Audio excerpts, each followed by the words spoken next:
আজ সকালে ব্রেকফাস্টটা করেছিলাম এই 1 গ্লাস ছাতু দিয়ে।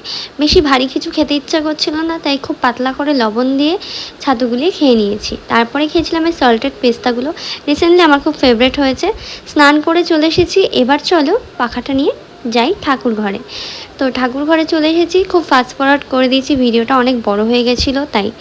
আর আমাদের ঠাকুর ঘরেতে যেহেতু পাখা নেই, সেই জন্য মিনি পাখাটা নিয়ে যাই। তারপরে লাঞ্চের থালি নিয়ে বসে পড়েছি। খুব সিম্পল, আমার ফেভারিট মেনু ছিল আজকে। তারপরে খাওয়া দাওয়ার পর সন্ধ্যাবেলা খিদা পাচ্ছিল, তো ফ্রিজ থেকে বের করলাম এই দুটো কৌটো। আগের দিনের কিছু নুডলস আর কিছু চিকেন বেঁচে গিয়েছিলো, ওটাই গরম করে নিয়েছিলাম এক প্লেটে। তারপরে মা বললো চা করতে, আর চা বানাতে এসে আমি যে কী গান করছিলাম আমি নিজেই ভুলে গেছি। চাটা ঢালছি, দেখো কত সুন্দর কালার হয়েছে। আমি আমার জন্য করিনি, বাবাই আর মায়ের জন্য। বোবরকে বোবর খাবার দিয়ে দিলাম। তো আমি নুডলস খাই, তোমরা আরও মিনি ব্লগের জন্য সাবস্ক্রাইব করো।